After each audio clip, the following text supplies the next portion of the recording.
Ration கார்டில் mobile number மாற்ற முடியுமா அப்படின்னு சொல்லிட்டு எக்கச்சக்கமான கமெண்ட்ஸ் நிறைய பேர் வந்து கேட்டு தள்ளிட்டீங்க.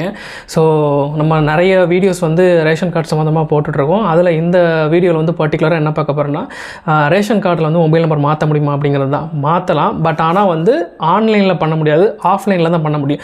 அது எப்படி ஆஃப்லைனில் பண்ண முடியும்னா, உங்கள் தாலுகா ஆஃபீஸில் வந்து வட்ட வழங்கல் அதிகாரி அப்படின்னு சொல்லிட்டு ஒருத்தர் இருப்பார். அவர்கிட்ட கொண்டு போயிட்டு நீங்கள் மனு எழுதி கொடுக்குற மாதிரி இருக்கும். ஃப்ரம் உங்கள் பேர், அட்ரஸு, டூ வந்து வட்ட வழங்கல் அதிகாரி என்ன தாலுக்கு வந்து தாலுக்கை போட்டு அந்த ஊரை போட்டு இந்த மாதிரி கீழே வந்து சப்ஜெக்டில் வந்து என்னுடைய மொபைல் நம்பர், அந்த ரேஷன் கார்டு இருக்குல்ல, அந்த ரேஷன் கார்டை போட்டு மொபைல் நம்பர் வந்து ஏதோ ஒரு காரணத்துக்காக யூஸ் பண்ண முடியாமல் போயிடுச்சு, இல்லைன்னா தொலைஞ்சு போச்சு, அந்த நம்பரை யூஸ் பண்ணலை, இப்போ எனக்கு இந்த நம்பர் அப்டேட் பண்ணி கொடுங்க அப்படின்னு சொல்லிட்டு மனு கொடுத்தீங்கன்னா உங்களுக்கு ஈஸியாக வந்து நீங்கள் அந்த நம்பர் வந்து இது பண்ணிக்கலாம். இல்லை எனக்கு அதே நம்பர் நான் யூஸ் பண்ண போகிறேன், அந்த சிம் நான் வாங்கணும், அந்த நம்பர் ஆனால் தெரியல, மறந்து போச்சு, இது கூட லிங்க் பண்ணி வச்சுருக்க நம்பர் தெரியல அப்படின்னு சொல்லிட்டீங்கன்னா, நீங்கள் ரேஷன் வாங்குகிற கடை இருக்குங்களா, அந்த கடையில் போயிட்டு அவங்கள்ட்ட கேட்டிங்கன்னா அந்த நம்பர் உங்களுக்கு கொடுத்துருவாங்க. அதை பேஸ் பண்ணி நீங்கள் அந்த நம்பரை வச்சு நீங்கள் புது சிம் கார்டு வாங்கி நீங்கள் யூஸ் பண்ணிக்கலாம். ஸோ இந்த மாதிரி யூஸ்ஃபுல்லான இன்ஃபர்மேஷனுக்கு நம்ம சேனலையும் பேஜையும் மறக்காமல் ஃபாலோவோ சப்ஸ்கிரைபோ பண்ணி வச்சுக்கோங்க. இன்னொரு வீடியோவில் பார்ப்போம்.